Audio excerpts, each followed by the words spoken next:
much for being here today and for giving us the opportunity to share our expertise with you. Probably on this panel, not to offend anybody's age, but maybe collectively there's around 200 years of WFM experience here. So we're going to be chatting today about, in my opinion, what's one of the greatest disruptors to WFM that I've ever seen. I've been in workforce management. I started out as a contact centre agent when I was about 19, and I walked into contact centres at that age, and I've never left.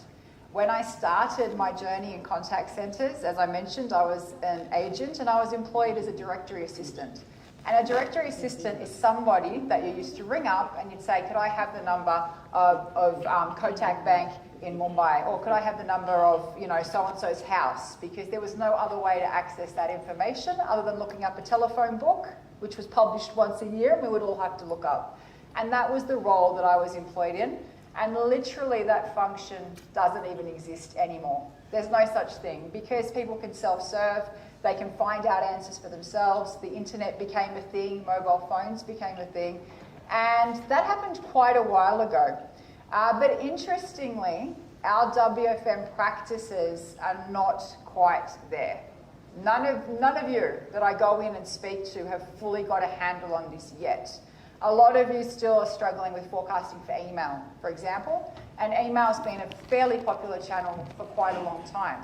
So there was an interesting comment just now about will WFM go away or cease to exist or perhaps be fully automated. And inside, the response that Vineet gave was perfect, but inside I was thinking just no way. There's no way that we're even in workforce management close to mastering the channel mix that exists today. We're so far behind. Okay, we're using Excel spreadsheets, we have the voice channel integrated and everything else is missing. There's bits of stuff here and there. So, with my esteemed panel today, and I'm so grateful for you gentlemen all for being here, we are going to speak about some of the tips and tricks to navigating today's new digital landscape. What worked? What hasn't worked? I've seen some of it go pear-shaped, is a saying we use in Australia. And also, if you thought you were just going to sit here and have a snoozy afternoon, you can all think again because we're going to be asking you some questions and I'm going to come down there with the microphone and you're going to ask us some questions. So it's going to be a snappy, fun session. I want you to pay attention. I want you to get ready to ask these gentlemen some really tricky and tough questions. They've all had a big lunch. We are ready to answer your questions. So thanks again, and let's get stuck into this panel discussion. So I have a few questions. So I'd like to just put it out there generally. When I'm talking about channels, what do I mean, right? I'm talking about a way that a customer can connect with us. Let's just call it this to keep it simple. That's not voice. Not inbound or outbound voice. So we're talking about an interaction on social. I'm talking about a chat, a long message, a case that came from Salesforce or somewhere else, or some other method that's driving demand into the contact centre that you now need, all of us smart people need to be able to accurately tell the operation what do they need to meet the requirements of these new channels. That's what we're talking about when we say channels. So let's start with a soft question. Who'd like to tell me in their organisation which channel has probably seen the most prolific rise? You've got the mic, so you go first. What channel has just taken off like crazy? Thanks, Nadia. Good afternoon. Good evening, firstly, sorry, tell us a bit about you. Tell the audience a bit about yourself. So my name is Swapnil Nagwekar. I head the workforce management team with Hexaware Technologies. As you just got me back into my memory, so I started off as a contact center agent some 18, 19 years back, right? And WFM there was just someone shouting out your name and saying, are you on a break or are you taking calls? That was WFM for me at least. Yeah. And today we talk about technology and channels and it's a very different world. But I think in the last 2 years, especially after the pandemic, right? Yeah. I think the social media channel has really stood up as a new way of a contact center, right? People either want to talk to you or they want to kind of ensure that your name is seen on social media somewhere so that you respond to them. Yeah. Right? The previous session was just about empathy, right? And I think the customers have realized that if you tap the company on social media, Yeah. the company will leave everything behind and only focus on that transaction or that response, right? So for us, for surely, social media is the channel that has really stood up in the last 2 years or so. Okay, yes, and this is something that we're seeing a lot of. How about Mohit? You have a comment on which channel Yeah, I you see think is? social media definitely. And sorry, I'll probably give Yes, please. introduction. So my name is Mohit. I've been in workforce management for almost 20 years, and I started off as an agent. But I had prior journey before joining BPOs. It was an interesting one. I used to work for a company that was into manufacturing and used to export accessories, dresses to European and US countries. And I don't know why, but I was also part of their design team. So I used to design bags back then, and it was a completely 360 transition for me when someone introduced me to BPOs, and I had no clue what this is all about. And I thought maybe it's a stopgap for me. I'll do it for 6 months, and I'm going to go back to manufacturing. And here I am. Never went back, and I started off as an agent. Pretty similar experience. For me, workforce management was someone shouting, standing on the floor, mostly the real-time analyst, and basically guiding you, hey, you need to follow your schedules. And I thought that that's a powerful role. That's what I want to do. That's how I got into this, and that's when I realized it's way beyond just the real-time management. So, been doing this for 20 years. Up until recently, I used to lead the workforce team for Taskers, and I just recently left the organization. Decided to take a plunge into entrepreneurship and started my own company, which is Data Network. So that's about me. I think messaging is another channel that is picking up fairly quickly. And I think about myself, right? Like, what is the fastest way for me to get an answer? I think it's the hassle-free way of just reaching out to a customer support center and asking questions. And just waiting whenever they are going to respond, I'll check back later on. I don't have to wait in the queue. I don't have to be available for that conversation. So I find it pretty useful. So I think that's another challenge. Yeah, we're going to come back to messaging a little bit later because messaging and the very long messaging provides its own unique challenges to us in WFM. So if we're chatting or messaging rather backwards and forwards, and it could necessarily span days, how do we actually account for that in WFM? Because it's a very, very different type of a transaction than any of the other channels. Any my other panelists like to comment on what they agree or disagree or see same? I'm perfectly fine with the thoughts. Sorry, would you like to introduce yourself? No issues. My name is Narayanan, and overall 30 years experience. I started my career as a financial professional from the manufacturing industry, then moved into telecom, and then moved into BPO sector from 2006 kind of timings. Then I learned WFM from Vinith Ranjan. We both worked together in Infosys. From after that, my journey is in workforce management. But as rightly mentioned by Vinith, I'm not right now. I'm not in workforce. I'm transformed into resource management. Which anyway, I have an opportunity to talk about that how this workforce management is being transformed into resource planning and whatever, which I will talk later. But come back to the only one thing I can tell you that we're all talking about all the workforce management, real-time monitoring, capacity planning. Normally, the delivery used to make one statement: Narayan, all are GANs, Narayan.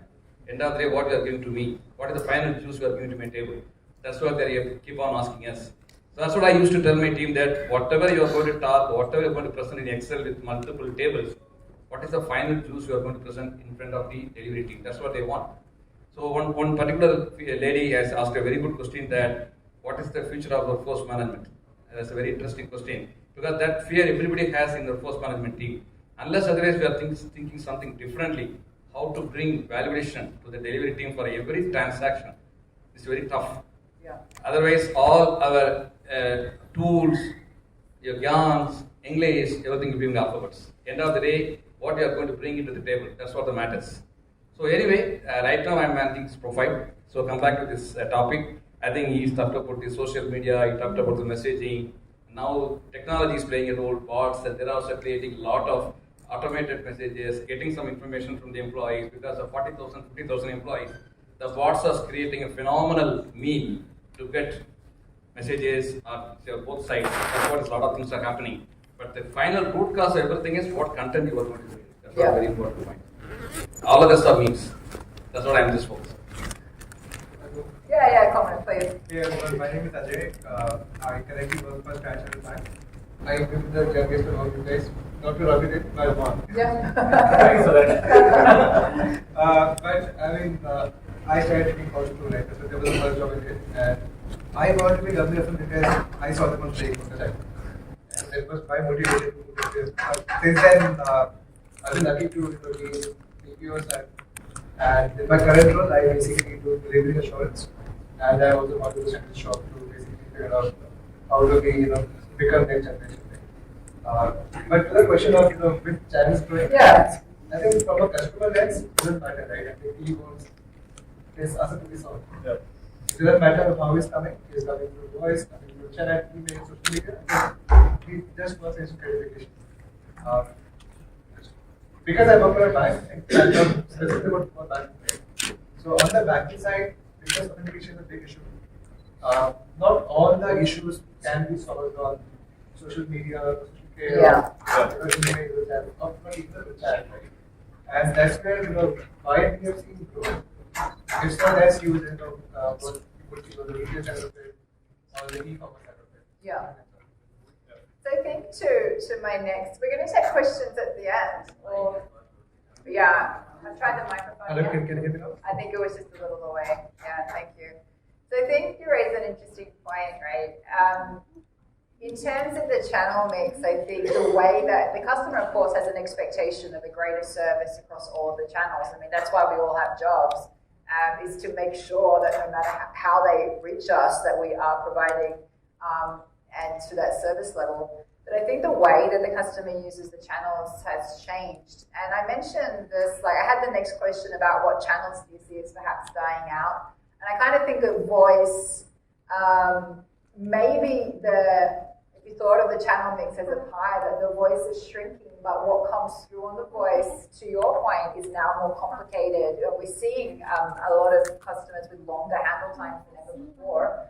Are you seeing something similar, I guess, in the bank, or maybe what's coming through now left for voice is longer than ever? I mean, Please put the mic a little. okay, my view is this, that the more journeys we kind of will automate online, there will be fallouts, right? So that's inevitable. Technology is supposed to break down, and that's why we are here, right? So my view is that customers would eventually be reaching out to the call center for the most complex ones, right? So we will have online, we will have apps and everything, right? But eventually, the role of a call center would basically be changing. To be more empathetic to the customer. I think so. Yeah.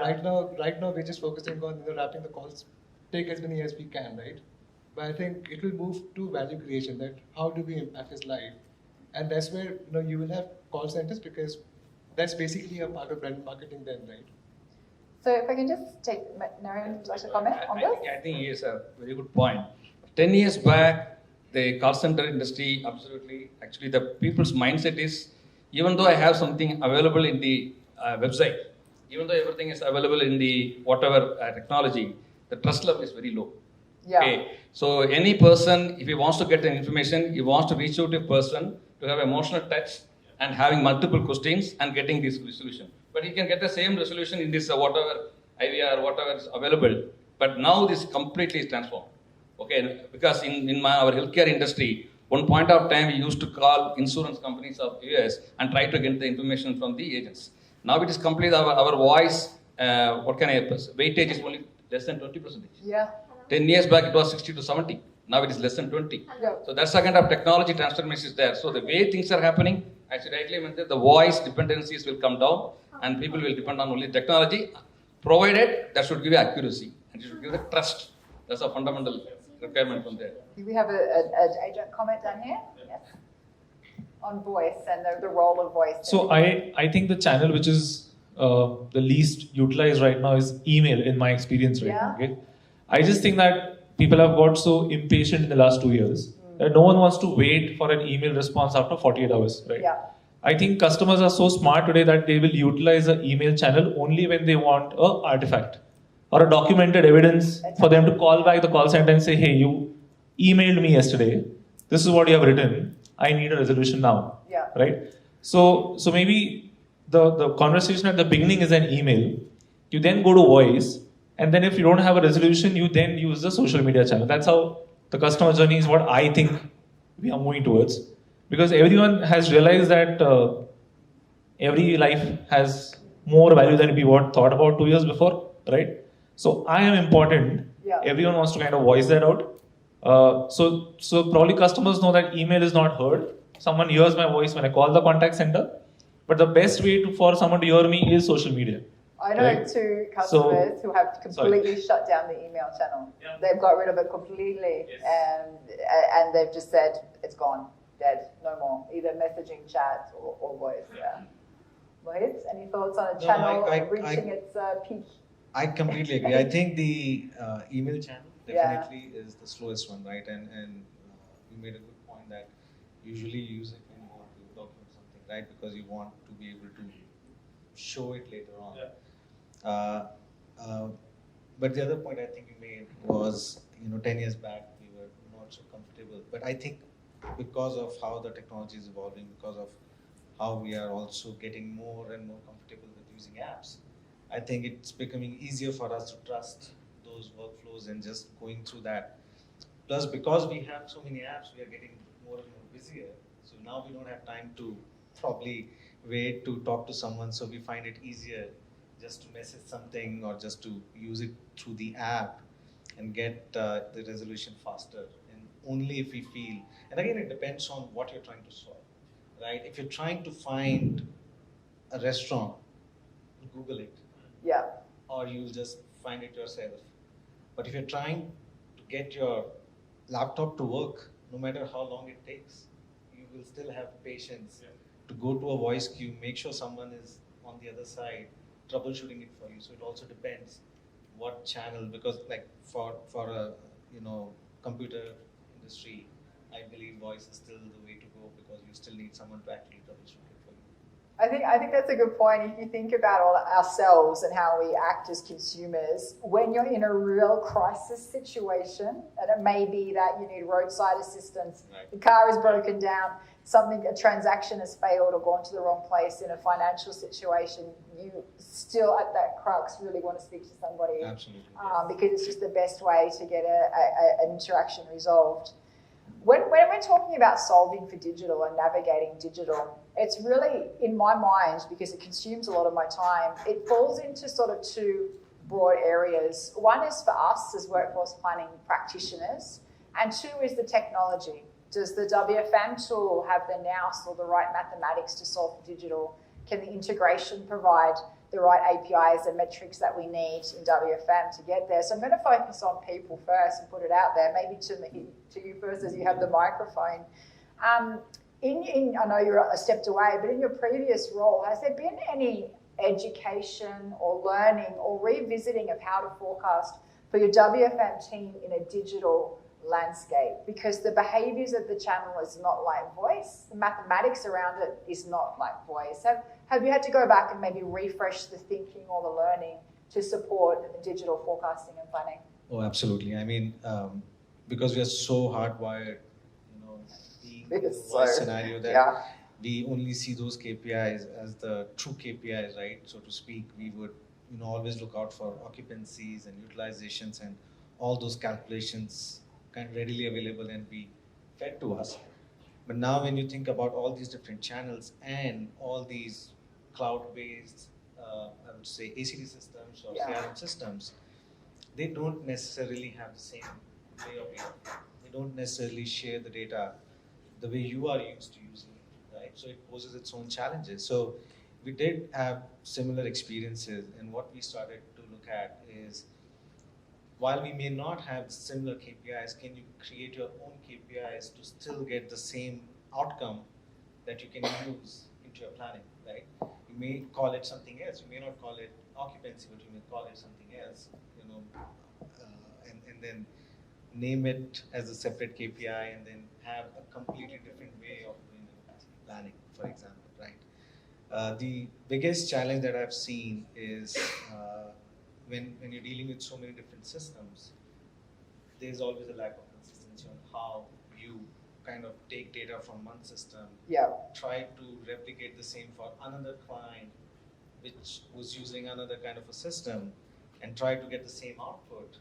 That, I believe, is a challenge, and I'm sure everyone continues to try and find solutions for that. Yeah, so when Samir was talking this morning, if you remember, the very first mega trend was exactly around that, was provide future-proofing the technology stack, being able to measure the end-to-end journey. So what I'm seeing now is a lot of customers from the front end to the customer-facing perspective, they have it sorted. We have messaging, we have chat. But if you lift the curtain behind the scenes, there's one system here, one system there, one system there. They all do very different things. They provide many different approaches to the calculations and the metrics. So maybe you've experienced something similar yourself from technology perspective and delivering the right outcomes to WFM. Yeah, that is absolutely is a fair point actually. See, in fact, nowadays the legacy process of WFM is we are used to follow some predetermined metrics. Like your occupancy, your shrinkage, your buffer percentage. This is what we used to do, and we keep on putting these numbers in a multiple slice and dices, and we used to present. But at the end of the day, now the other side of the table, always we have to look at the other side of the table. Okay, I know this, I have been seeing this number for years, months. Okay, so what is the insights? What is the inference you are going to tell me? So from that perspective, we need to educate your WFM guys, or whatever name it, you can guess analysts. You can say whatever, you can use the word predictive analysis, all English, you can use it. But at the end of the day, the expectation from the business is that, okay, what are the inferences, what I'm supposed to do tomorrow? That's what I want. I know all my KPIs are green. Most of the companies, all your KPI metrics are green. But still my bottom line is pathetic. Yeah. So how you are going to link with your KPI performance with your bottom line? That's what I exactly want. Whether I need to depend on my business financial analytics or I want to depend on my workforce management analytics. So that time workforce management team has to think something differently. Because you are the guy managing the data, you are the guy crunching the data, you know what's happening in the organization by way of having all the data. So how you are going to link your data with all functions and thereby create a good solid data crunching model to the delivery, thereby he will get to know, okay, these are the areas I need to focus next week, these are the areas I need to focus next quarter. That's the kind of roadmap you are going to create. That's what. For that, we need to inculcate the culture of getting into the details, doing the predictive model. That's the kind of education we need to provide WFM. That's the way we need to educate our team. That's what I'm just looking at. And so this is why I've asked the question, because we are very used to modeling off a certain percentage in seconds as answered, and that's the way we've always done things. But this is just we're now looking at response rates, we're looking at interactions that can span days. Concurrency by channel and by the different plus simultaneous interactions, multi-skill, multi-session. So there's new language, and maybe I'll put. Do you want to comment as well on education or different learnings to apply to modelling for WFM in digital? Sorry, I just had a point on the previous point.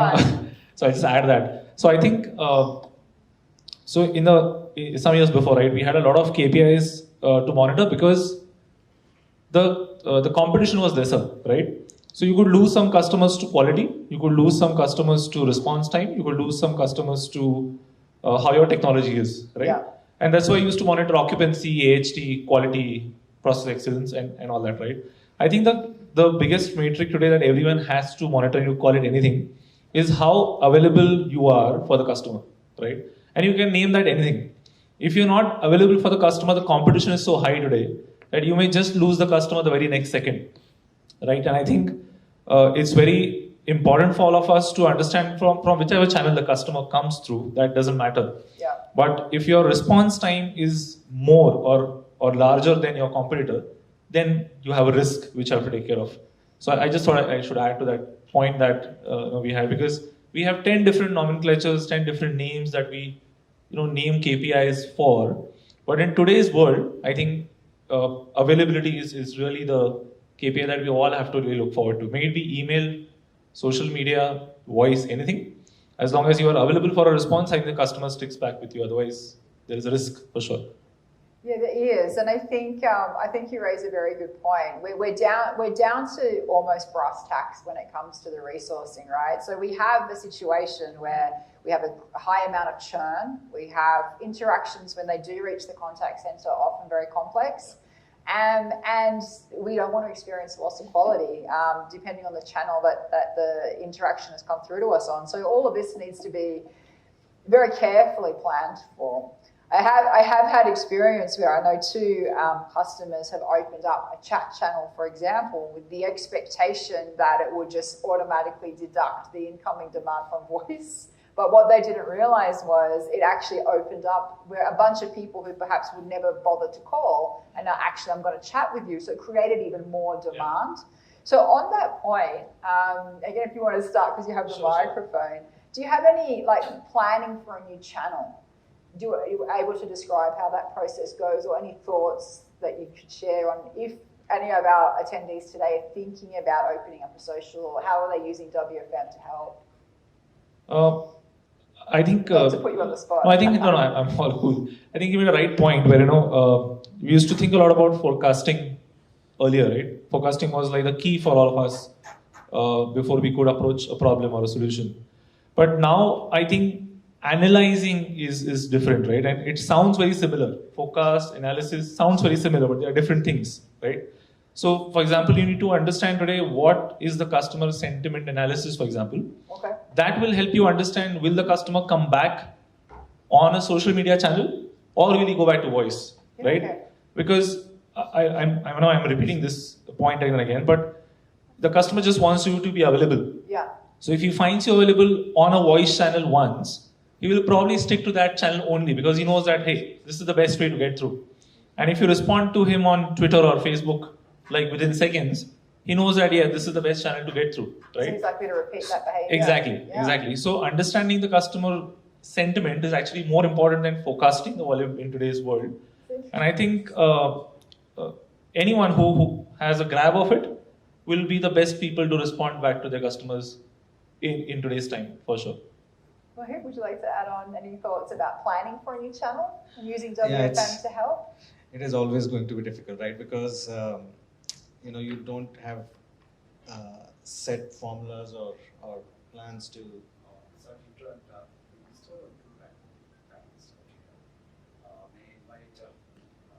Yeah, just more people want to come up, is it? Yeah. Maybe more people at the mic. Yeah. Sounds like any of you are welcome to come if you have. Apologies for the missed out names.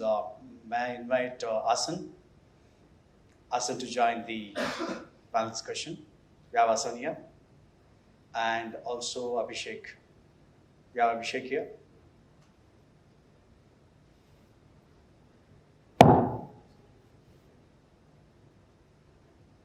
I think they just stepped out for a while. Okay, so they're going to join you. Yeah, if you want to just let them know to come on when they're here, that's fine. Yeah. Continue. Oh, sorry thank for you. the interruption. So it's okay. We were talking about planning. Sorry, Mohit, if you'd like to. So it's always going to be difficult, right? Yeah. Because it's so new that you don't have like a set format to go about it. I think obviously there are different ways of tackling it.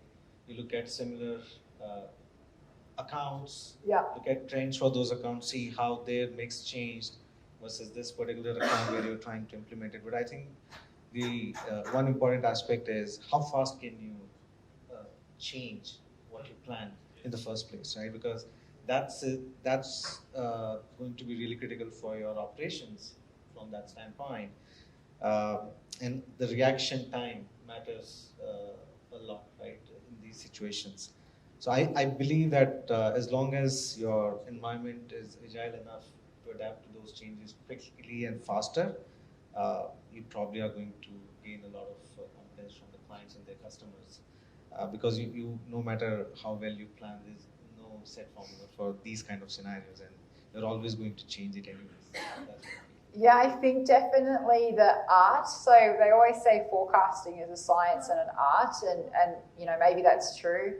It always takes that human, as we were talking about with Samir earlier, to drive the forecasting engine. So we always need people. But I think you mentioned a good point that perhaps the habit or the template for doing that is still a little immature. We're not quite used to creating plans that encompass, this omni-channel or even multi-channel approach.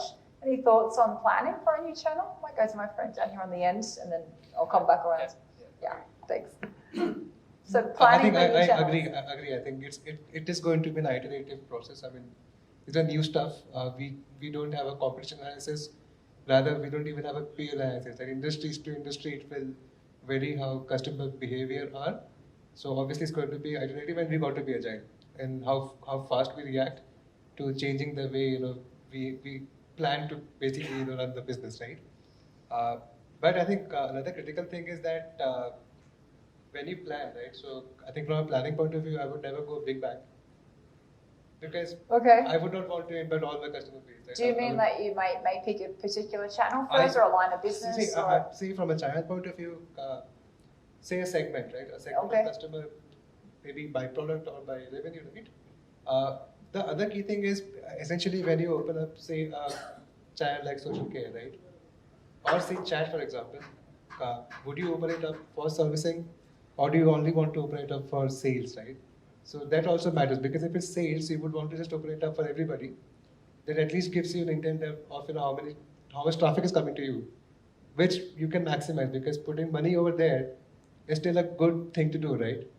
Do you have sort of a thought process? That's an interesting concept, right? And so a lot of folks are still getting used to or getting their head around it. If you are determining like a segment, do you have, and not to put you on the spot, but like a thought process or a way to determine this is a good segment or a good work item or line of business to try this channel with? And does WFM help you play a part in that? So workforce comes a little bit in the end, right? So the first step is to think about from a customer experience point of view that how will they react to it, right? Say, for example, my personal view is that I would rather open a new channel to a client who has multiple modes to reach out to us any which ways. Okay. Compared to a segment which only has one way, because then the moment, say for example, we have a segment, they only had contact center, and suddenly we open up chat, right? And to your example that it got flooded, and it happens, right? So it just happened to us. They couldn't respond to the chats. They couldn't, right? And there is no money, right? So you can't put people to basically manage that volume, right? So eventually, I would not do that to a bigger segment. I would rather do it to a smaller segment, maybe do a pilot. Yeah, get it right. But again, do it for those clients, if at all we shut it down, they had other modes to reach out to us, which is faster. Comment on? Yeah, I think I agree with him that it's very, very tough to decide. There's no hard and fast rule. Because at the end of the day, what is your intent, where to reach, it depends on all your thoughts. You have to find your channels. That's what I'm just thinking. Because most of the day, the customers, why he just want to communicate with you, first of all. Okay? Because he has outsourced his business to us. Okay? And he has given a clear contract to us. Okay? Each and every line item, you have a contract, you have a SLA, everything, you have to complete it. Whenever you guys are not able to meet some of the SLAs only, they are expecting something from you. If you are perfectly managing everything on your own metrics, what is the point of communication, first of all? Okay? And if you are consistently delivering a very good service, then customer will automatically give more business to you. Okay? Then automatically the delivery is going to be excellent. Then automatically delivery will bring more business. So my point is that predominantly the majority of the challenge what we are facing in our day-to-day service industry is that we are always doing firefighting. After doing whatever mistakes intensely or whatever happened, we are going back to the customer with root causes. That's what customer is getting into the discussions and asking for more questions, whatever channels you're using. Yeah. Whatever maybe. But end of the day, that's what happens. So how we are going to think something differently in terms of with the support of WFM or real-time monitoring, thereby proactively go and share the deviations to the customers. So the customer will be extremely happy. Wow factor. That's what very important. That's from the delivery perspective. As rightly mentioned, from the sales or marketing perspective, if you want to increase your NCNP business or whatever you want to do that's a different ballgame altogether. Yeah. Then you have to create your own tailor-made kind of a communication channel. That's how you have to choose. That's what I'm thinking. Because otherwise it's very difficult to take a corporate kind of approach to get one channel go and work for this, other channel work for this. Very tough to decide. That's my view. Yeah. Maybe wrong also. Well, I think, no, you stay with the microphone because you have it, and I'll ask you the next question. Let's see if we flip it on its head a little bit. So workforce management, we're all about understanding how many staff do we need on a particular channel to meet a service level objective, right? But this new paradigm of different channels doesn't necessarily align, I guess, to the capabilities of the workforce, it may require a rethink of who should be doing what. Have you got any suggestions or a process perhaps you can share or ideas on how do we decide what's the right mix of channels from the employee perspective? So many moons ago, we had to solve this when multi-skilling became a thing. There never used to be multi-skilling. And the multi-skilling came in, and then we had people cross-skilled and working out you should be priority one on sales and I'm service or whatever. When it comes to channels, any thoughts on what is right from the employee perspective, as you mentioned, to make sure quality is given no matter what channel they come through on? Any thoughts from the employee view on how we determine what's right? So now that you've come late, you can answer this question. Please take a seat, and I'm going to make our new people work harder. So we're talking about what's the right channel mix for an employee. And as an adjunct to my question I had, what is the right channel mix for a new hire maybe versus a tenured employee? So Abhishek, any thoughts on how do we look at what's right from the employee perspective? And then Sir, I'll go to you. Yeah, it's so, I think what we do normally is, we take the slightly safer option rather than bombarding the person, the gentleman or the lady with different channel mixes you've got to have. Because let's understand, most of the channels require different and very specific skills, right? Especially if your voice, you can adapt and go to the back office, or you can go to the chat, or you can go. The other way around is really difficult, right? Which is why we hire for specialized skill sets, the language skills, the accent skills, and so on and so forth, if you're going to be a voice associate. Also, what we do is normally increasing the skill set would normally mean increasing that much more impetus on the particular person, right? So she will now have to answer for a particular process on a particular channel and also go across and solve for the KPIs for the other channel as well. So which is where I think most of your vintage agents would do better to do, and which is why you normally breed the newcomers on a particular channel and then give them some time over there, blood them in. Once you're confident about their output over there, incentivize them to go to the other one as well, because there has to be something in it for them as well, right? So, which is where you incentivize them and then you send them to the other channel. What you then do is you give them a step-up KPI as well. So once you plug it into a certain channel, you take your time, you take about 3 months to come to the normal levels, you give them a bit of a glide path, and then she gets on a step-up KPI, and that's how you sort of get her comfortable in it. Can I ask another question? Okay, I put this to anyone. This sort of occurred to me. I guess I'm getting a little old now. Do you find perhaps the younger employees, this may be controversial, are better suited to different channels? Like they're very used to conversing on social, they're used to being on chat. I think we're used to voice, right? We have a skill set of dealing with a difficult confrontational customer, and that's a specific skill set that not everyone. And I'll tell you what, I'm just going to flip that over, Nadia, and I'll tell you why I'm going to say that is because I was just, I think hearing, and Mohit was the one who said that it requires a special kind of work that you're doing that prompts the channel that you're going to choose. So like if you're a AAA or if you had a car bust, you would want to talk to somebody. That prompts a voice call, right? So over here as well, I think one of the things that we also look at is in various sectors and various logos as well that we have, what's the kind of clientele that they're catering to? Okay. So we also found out that, the older the clientele, which means healthcare normally, right? So in healthcare, they would want to pick up the phone and talk to somebody. They don't mind waiting, whatever, but they would want to get a person talking at the end of the day or at the end of the phone call, right? They don't have the patience for email. They don't rely on social media. They probably don't understand messaging and everything else, and that's why the phone call. So it's also the genre or the maybe the age of the customer that prompts the channel that they're going to choose as well. So that's one. And again, if I flip it on the other side, it's the age of your new recruit that also decides what channel they're on. So the new age one, the Gen Zs and Xs and whatever it is, right? So they're the ones who really prefer the fast-paced, the really social media ones. In fact, they get very tempted by those logos as well. Right, so I'm going to be working for this logo. That's my kind of a logo, right? And that logo would have all the social media channels, so we would be training them for that. So. All right, this is an interesting response. So, sorry, so add on, go. No, I just had the same thought in my mind, right? Because if you ask anyone before 2015 to type the word "take care," they will actually go and type TAKECARE, right? I would. And after 2015, if you ask someone to type the word take care, they'll just say T and C, right? And the time that you invest in typing the entire word rather than just saying take care, it's your difference in the HT, right? Today? Yeah, So I think Abhishek he just brought the point out I was just thinking about, because if you can balance your workforce thinking from the customer perspective, which group of customers are going to reach out to you through those channels, and you place people accordingly, I think your response or your customer satisfaction will be much higher as such. With all due respect to all age groups, but I think it's a fantastic point that he made.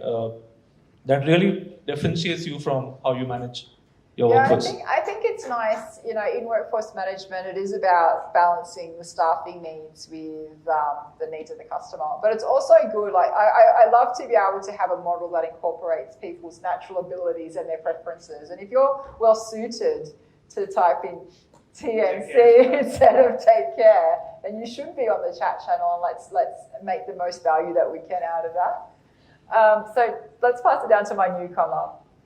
So we're talking about, and we're kind of just talking about what is the right channel mix from an employee perspective, or actually, because you're both late, we missed giving a little introduction. So firstly, would you like to introduce yourself and give a little intro as to your WFM background? And tell I'll keep that very short. My name is Hassan Zaidi, and I've been a student of workforce management for almost 2 decades now, 21 years, still learning. The moment I think I've learned it, I'm good at it. Something as unpredictable as COVID happens, and you are back to basics, trying to understand what to do and what not to do. Similarly, what probably is a good mix or a good thing or a good technology for a certain client, you go and replicate it to the other client, suddenly you realize it's not working at all. And that happens more often than not. So over these 21 years, and I've had the experience of working both sides of the table, as an outsourcer and as a service provider both. And what I've understood is that each individual organization, according to its own complexities, its own ethos, and its own people management thing, requires a workforce solution which is specifically built for that. And that's something that over the years that as more clients that I handle, I've realized it's completely different. We have been talking previously while Vineet was saying that we need to be able to influence. I'm working with one of the US major retail customers, and they are so strong on their people that their entire transformation journey was leveraged around the people. And to play that, they were playing on workforce management, something that I haven't seen in 21 years. So it was a very significant change coming from them. And I'm currently working with TCS as part of their transformation team. And this gives enough insights into how things could be different. What my colleagues have said around new age. And I'll give you an example. I was working with Airtel, the largest telecom in India, and it has 17 countries it operates in. Africa, I was leading that. We didn't have social media. This is 2014. I said I'll set it up, being passionate myself with social media. So I actually got 6 people off the floor who were really good with their own social media, thinking that they will do the best. Okay, yeah. The mistake that we have heard a number of times in terms of social media, posting your own personal stuff on the official handle, that happened. A learning, those were kids, they were excited, they were young. I didn't realize that the handle needs to be changed. Okay. So a lot of those things do happen. We need to be cognizant. One thing, just to add, while this works, one thing to add is the complexity in terms of the processes that we are working on. If it is a complex process or the occupancy is really high, it's back to back, it's always good to have a tenured agent handling it, because the newcomers would not be able to multitask in terms of complexities, especially in multiple channels. even multiple concurrent chats open, Yeah. you might post one thing into the other, and it's very human to be able to do those mistakes. And there's nothing in terms of technology to say, don't write this in this chat. Yes. This is not was intended for this, or this is intended for something. So one of the things that we need to be cognizant of is the complexity. Yeah. And if it is a new guy, I don't want him to be on a high occupancy process, handling multiple channels. That's a complete no. Yes, I think this is a very interesting point, right? So just because we can model simultaneous interactions going to an employee and create very, very hyper-efficient looking models doesn't necessarily mean that we should. So I was joking with my team before, we were talking about something. I'm a very single-skilled person. I like to do the thing that I'm doing, do it well, and then I finish that, and then I do the next thing. So that sort of, to me, having lots of channels coming in could create a scenario where the employee feels overwhelmed and quality could suffer. So this is where I'm coming out with that question, is how do we use WFM to understand what is the right burden of channels for an employee versus a new person versus somebody who's growing. And this is why I asked that question, because I feel like it could become otherwise overwhelming, really. Even though it looks good on paper, looks very efficient in the model, the reality is it's not producing the outcome. Cool. Yeah. Hold on. We're on a rations with the microphones.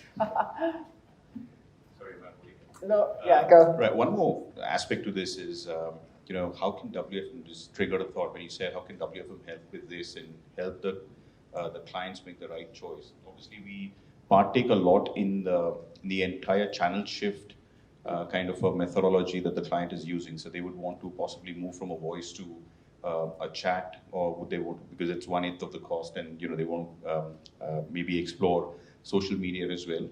Some of them come with their own identity as well, because they're appealing to that kind of a crowd. So the new age OTT platforms or the new age music apps, they only cater to a particular sect of an age group. So they would only want to offer those kind of services, right? So they wouldn't want their clients to be stuck at the end of the phone. So they would not offer it either. In terms of how do we identify, how can WFM identify which person is suitable for the best channel as well, and whether that person is ready for getting cross-skilled or not? I think one of the things that WFM can do, or is doing, I think, is we're also reporting it out and reporting out everybody's performance as well, right? So in that, I think gone are the days when WFM just sends some reports in Excel sheets. I think everybody now is getting into serious amounts of insights. Yeah. In that, those reports tell you that there are certain people, and WFM identifies the native geniuses of people, right? What's your native genius? You're a sales guy. You can get on the phone and you can just upsell, and you can do whatever it is. So that's where you've got to be, right? Somebody at the end of the phone, you're absolutely empathic, right? You showcase a lot of empathy. So you need to be in this channel. You need to be in that particular logo. That's where you can do absolutely brilliantly. You're fast at typing. Typing is a second nature to you. That's where you go. You go to a chat process, right? You fumble on the phone. You get nervous when somebody attacks you. That's not your native genius. So you move and you go to another channel, right? And then you can just hone your skills and get to somebody else. But that's how probably WFM can suggest what channel can be best for them as well. Yeah, so I was thinking as well on that, and it is a theme that us at NICE are continuing to explore, like cognitive load on the employee and how we can look at baking that into the model. But also it can be useful in working out what could be a hyper-optimized model versus, and the required staffing for that versus the reality of what we have today. How could we close that gap from here to here without experiencing a loss in quality? Any thoughts on working out that, or using WFM to help look at that channel mix from an employee lens? Yeah, I think there are two aspects to this. One is what we as WFM need to do, right? So we probably need to upskill ourselves from, as Abhishek said, traditional reporting more into analytics of the customer, right? Or your own workforce for that matter. I think originally the focus was too much on how the customers are behaving, what is their ask, right? But parallelly, we also need to know how your workforce is kind of performing or how they are placed for the future. So that's one. I think if you can bridge this gap, your quality of delivery, of course, will get bridged, is what my thought is. So I'm going to ask my friend Mohit here a loaded question, right? You can be honest as you want. Do you feel that the technology in WFM has been a help or a hindrance to date to conquering digital channels? As I sit here with my vendor logo shirt on, what do you think? and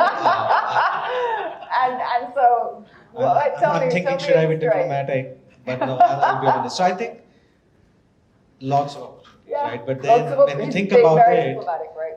a lot of the work we do today, we didn't even know about this 5 years back.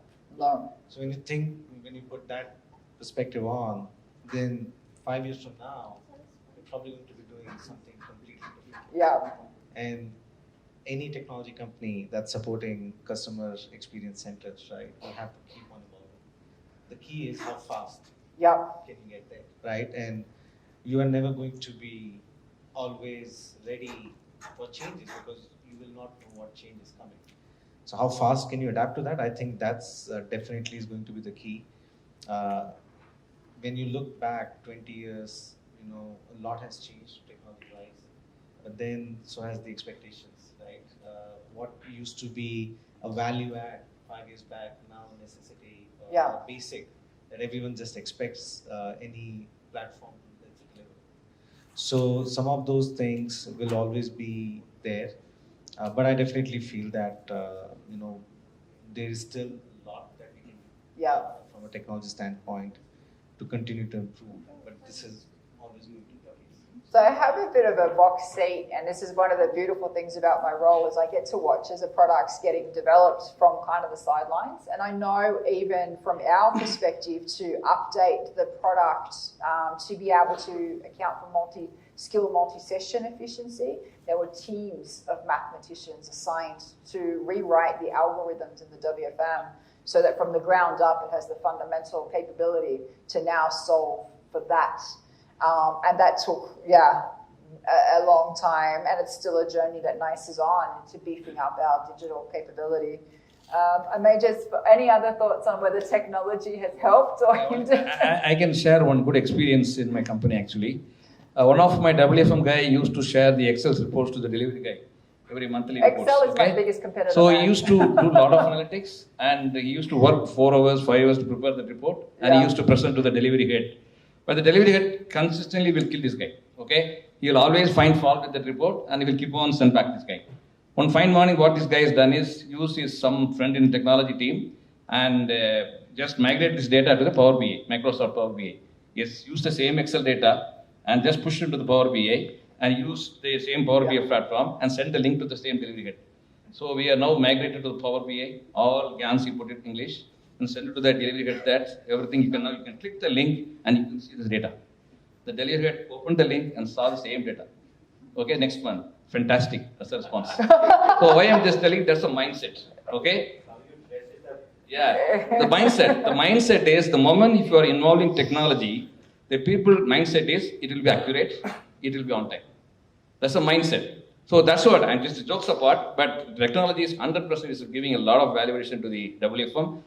Unless otherwise you are constantly using the technology in all basic tactical things, it will be very tough to manage your things. The way we are expecting the volume, the way we are expecting the multi-sized expectations, very tough. Completely, I'm with the technology. So what's breaking my head, and Betty WFM vendor, go ahead. To the point on how technology can help WFM, help the business, right? So I think we keep talking about omni-channel, but I think we are still multi-channel. We're not omni-channel yet. Yeah. And we got to think from not just agent's perspective, but also from a client's perspective that our CRM is integrated, right? Say for example, today you would go to social media, we might have a very different application running in the organization to handle that, right? Your call center is on some other stack. Then you have your chat or something else. Then how do you bring it all together into your CRM, right? Because the likelihood of a customer calling you migrating him, say, come on chat, and you don't know what he's talking about, right? Because every interaction can't be a fresh interaction, right? We got to know why he called you because that's what he's expecting. I mean, he would rather, sit in cold instead of, repeating himself again and again, right? So I think when it comes to data technology enablement, it has to be both sides and also loop in CRM, right? That how does CRM enable the agent? At the same time, how does the customer can seamlessly flow and actually experience an omni-channel compared to a multi-channel. When that happens, that's when we'll be able to utilize the benefits of this entire thing of one agent doing multiple things. Because today, the arrival pattern should largely be same, right? With some variation, but if I'm busy on call, the likelihood of me being free for another child will be very low, right? Yeah, and so that's something new that we've brought into the WFM is the ability to be able to create channel interruptibility profiles, so the way they barge into each other and what type of interaction could actually override something else. But the other thing that breaks my head, all those data points that you mentioned, and if we think about social, for example, or any of these other platforms, they were never designed like the old Avayas and Ciscos and things with WFM in mind. They don't often have the right metrics. We can't get to the right data. We struggle with real time. We might be able to get some volumes of handle time, but we can't get real time adherence. So it's like a double-edged sword where the WFM needs to be able to have the right maths, but then we need these point solutions to also give us the right feeds that we can use in WFM. Nadia, so true. While technology definitely has evolved and significantly helped the WFM community, what generally happens, and this I'm talking from personal experience, is while we, if I were to use a simile, we have from a technology perspective a wonderful car that the customer really likes. Yeah. The car can run at a high speed, yet the customer or the user itself has not built the road to it. So while we may have the technology, the organization may not be ready to accept, leverage, and get benefits out of that technology. And I've seen numerous cases of we deploying chat, we deploying deflection strategies, which completely do not work for the same reasons. CRM were not attuned to it. The salespeople were not talking the same language. For multiple reasons, it may not work. So the first part of having to be able to utilize the WFM technology in its complete essence, we need to simplify the processes first. Align that to the technology, build that road, and then get the car on that road. It will run really fast. So it has been helpful. Unfortunately, in a number of cases, the road wasn't able to cope with the technology itself. We have another. Yeah, I think we're going to have a few more, and then we're going to do a little bit of a Q&A, and then we're good. So I'm just going to add to what Hassan was saying. Actually, it's not that digital or going digital or technology doesn't equip you. It is the strategy that is wrong. Yeah. Right? So it is at the client end, they end up saying, okay, we'll channel shift. We'll go from channel 1 to channel 2 to channel 3 to channel 4. Not equipping the tools, not equipping, they don't have the technology stack, as we call it, right? And therefore, the strategy is not in place. What happens at the end of the day? They have a very large TCO or a total cost of operations or a total cost of ownership. Yeah. Finally, at the end of the day, the CFO is going to say, all of this technology that you made me buy, show me the returns. It's not there. Yep. Because they brought everything over there and they didn't have the strategy how to use it. It's like buying an iPhone 14 and just using it to make calls. Right? Yeah. So what's the point? You investing in all of that, and then you're saying that technology has really not enabled me. But it's not that the technology is faulty; it's the strategy that is faulty, right? So as an organization, you don't know how you want to use it, right? How do you want to do channel shifting, or for that matter, in any other using technology as any other enabler as well. So the point is, I think it's not the technology that is at fault. It's the strategy, right? So technology is absolutely table stakes at the moment, I would say. So I think we're just close to wrapping up to my last question. What I might do is just get each person to give like a tip or a trick or to anyone out there who's thinking of embarking or adding a new channel to their organization. You could just go around. Yeah. Yeah, I'm just going to save it because my session is right after and I'm going to say the same thing. So I'm going to stop cannibalizing my thunder, right? All right, so we're going to hear from Abhishek in his session. He's going to give us a broad overview of this. Otherwise, so go ahead. Any just tips or something that's worked for you or something that we can tell the audience, don't do it this way? No, I think while we can stick to our traditional approach that we have been doing for all these years, right? it is important for us to think digital. Yeah. And when we have to think digital, as Abhishek rightly said, it has to be the strategy that we are looking for. You can't invest too early as such, but you need to know what your organization needs at this point of time. And I think let's just keep it simple, right? For too long years, we have been using a language which operations probably or any other team are not relating to. Right? Correct, yeah. It's like you go and tell someone, I need your login adherence to be good. Yeah. So it's time you go and just say, hey, just log in on time. It's as simple as that, right? So while the approach is the same, the result that you're trying to drive is the same. But I think as WFM professionals, we need to ease out on the language that we are using in such a way that the digital merger with technology can actually happen. Yeah. I That's my like thought. that. I think it is. It is the same. It's a consumption of the employee's time. Yeah. That's all it is. It's just that it has a few nuances that we need to consider. Mohit, any advice from your esteemed background that you could share? Yeah, I mean, one recommendation I have is when we look at all these new channels, we also should look at the new age talent pool we are dealing with.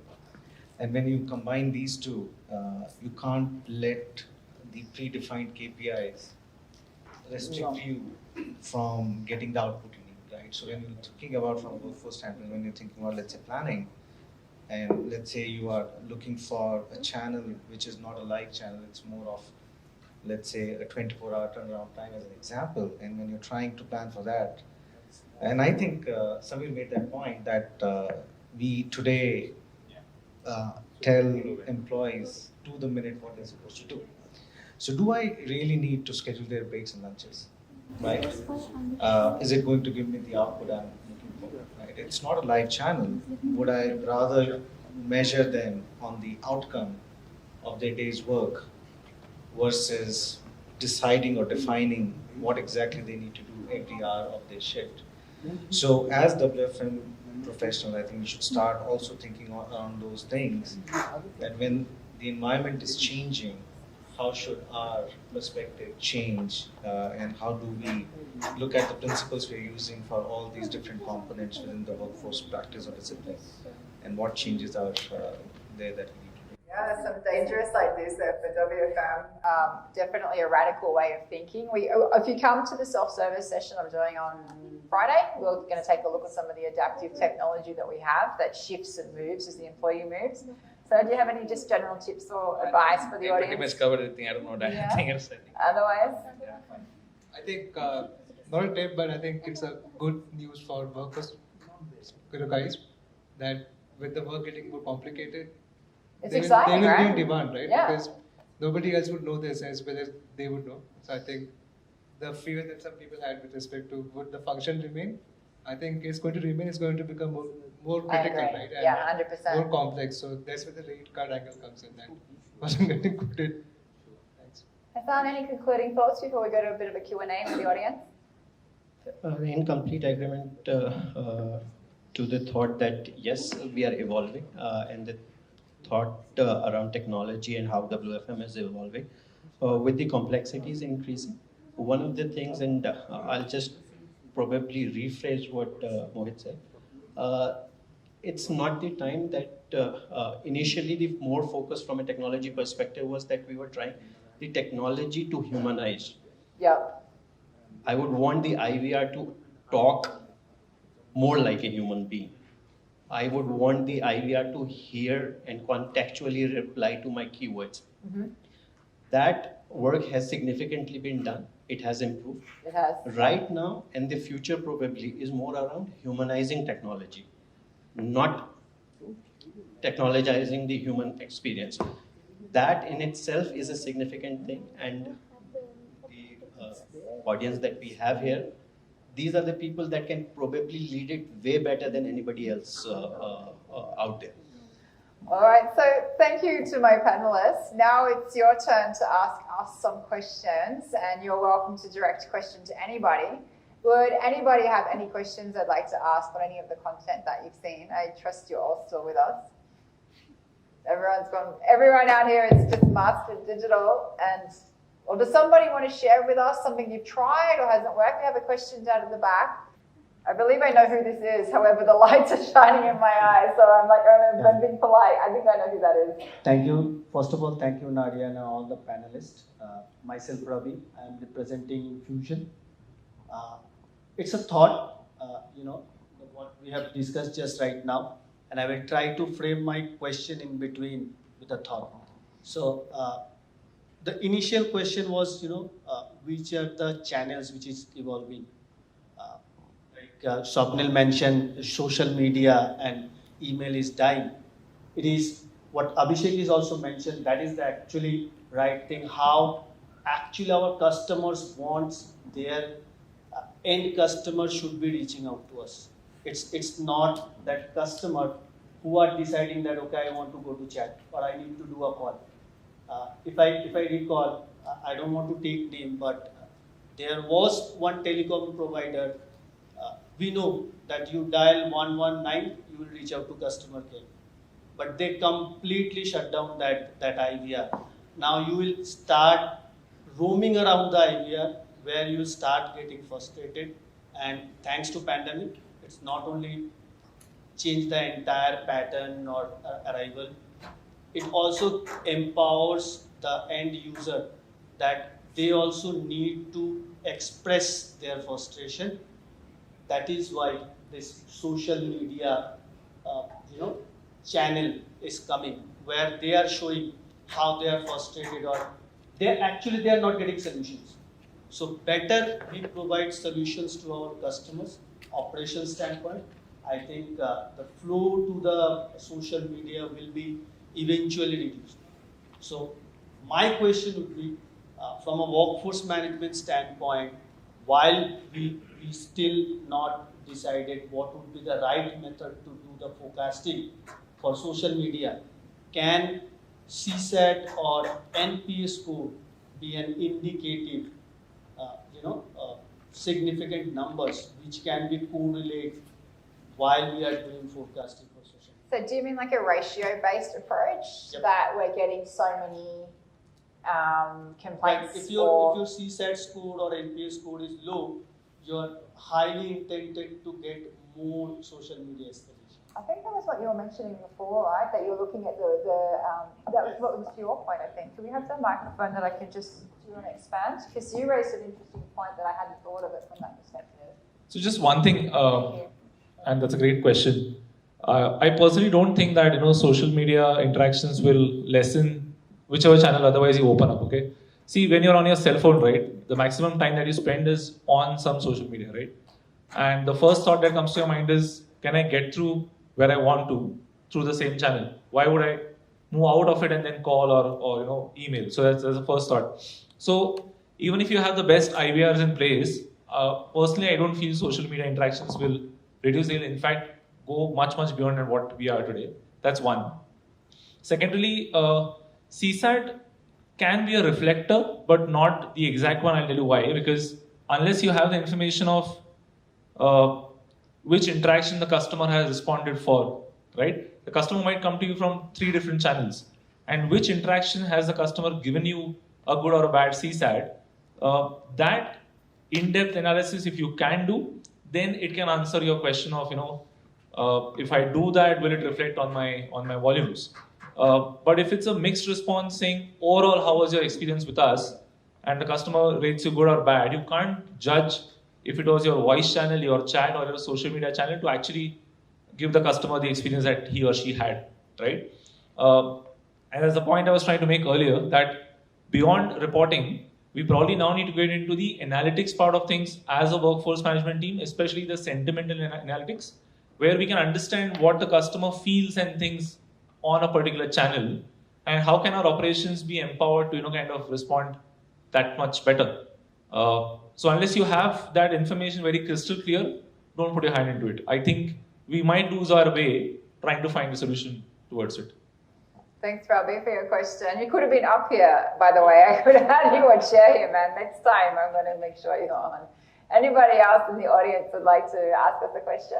You have an esteemed panel here. We have a question over here. Thank you, sir. My question is with respect to the production monitoring tool coverage. Currently in my organization, we have almost around 75% coverage. And who are the employees who are already being covered is the junior staffs.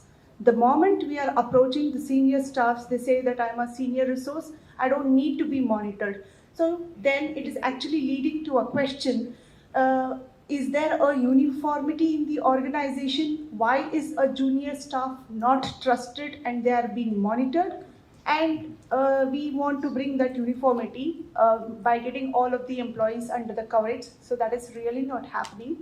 And the second question is that if it is how are we going to bring this culture in the organization, telling that everyone has to be treated equally? And if we are not able to trust the junior resources, then the question comes is the same applies to the senior resource as well.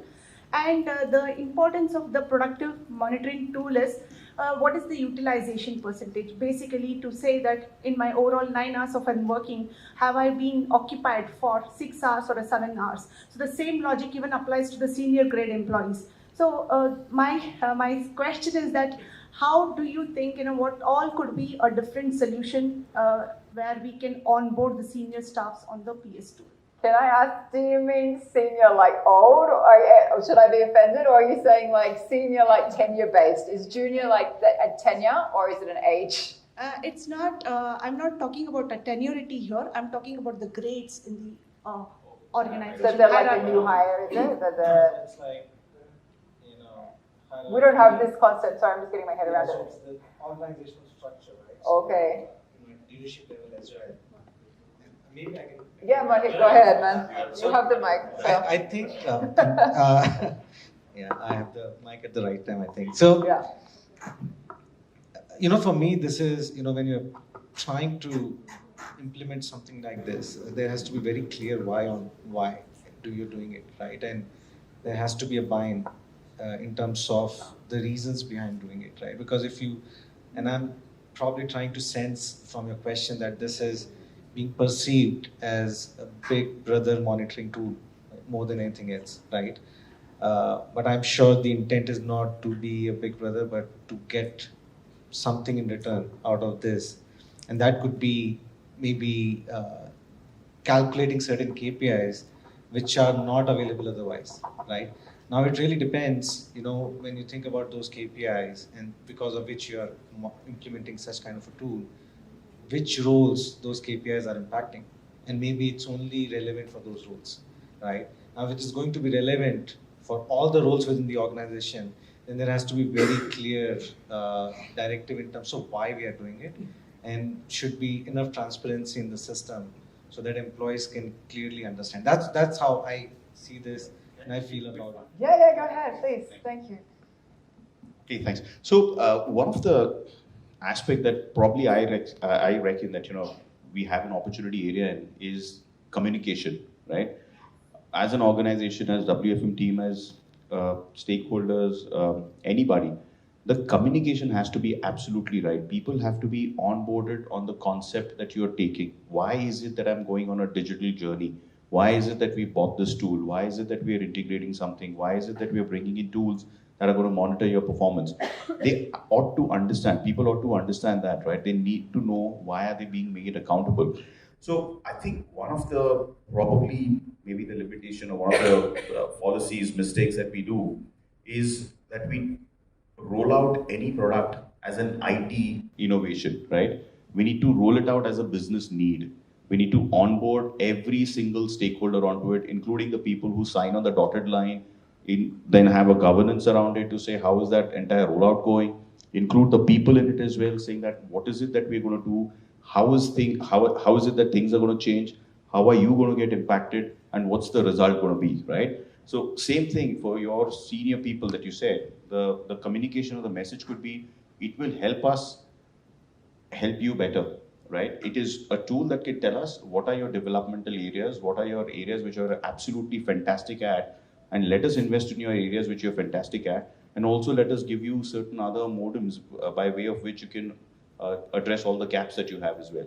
So that could be one of the messaging that we do. So I think communication and rolling out any product as a business need rather than as an IT product would possibly be the two things that I would do.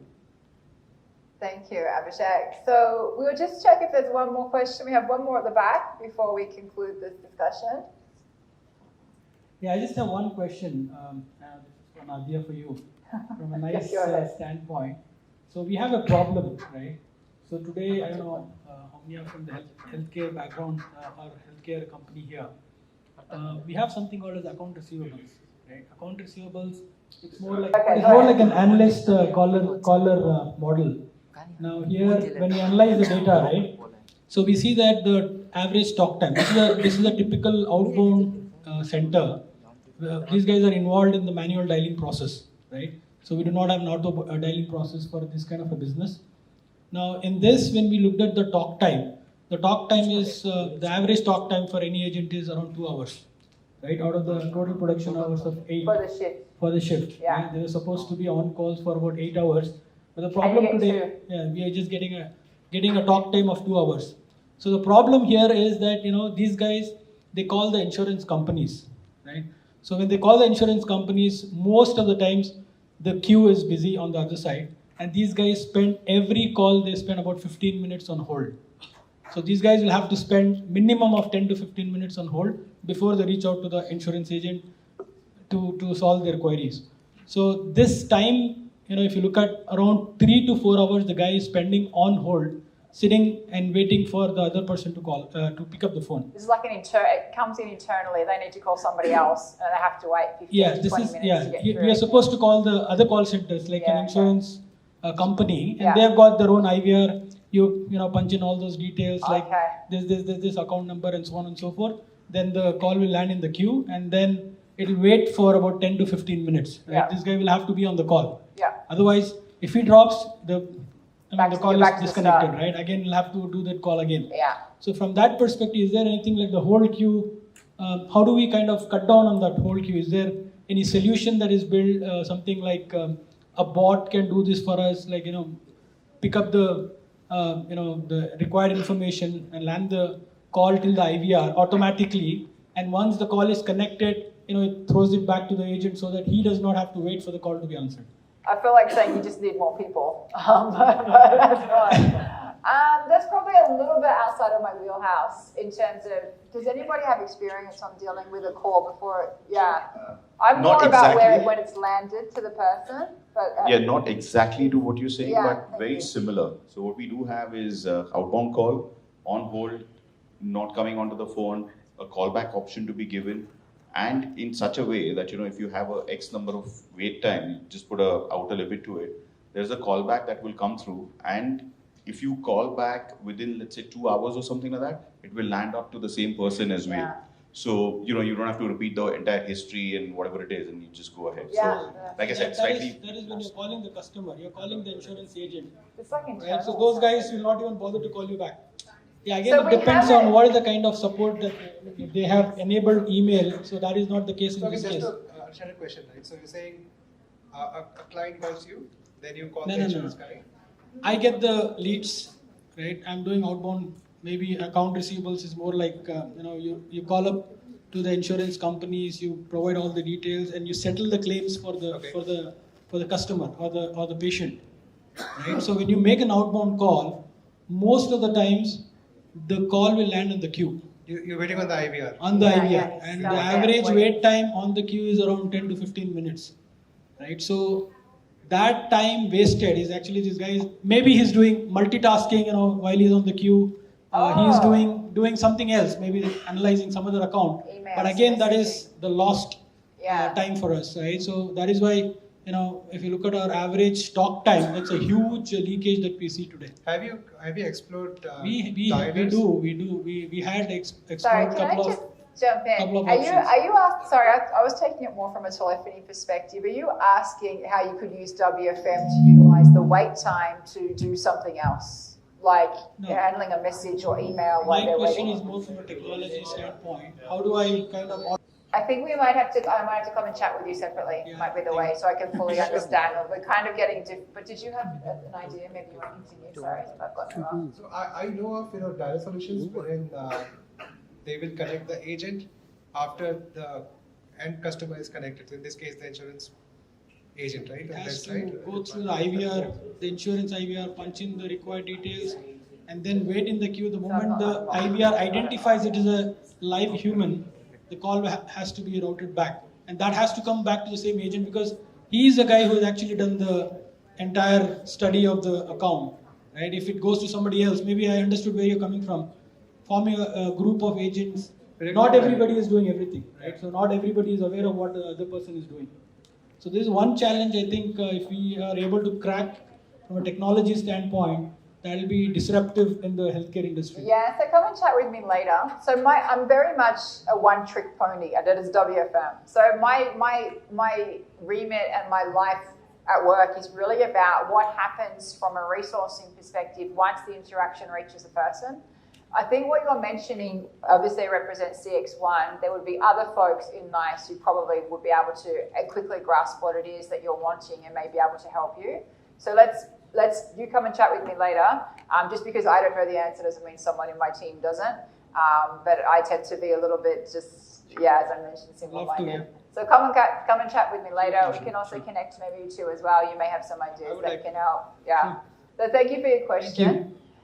So with that, I'm going to say thank you firstly to my panelists. You guys are fantastic. I really appreciate your time to provide your insights to the audience.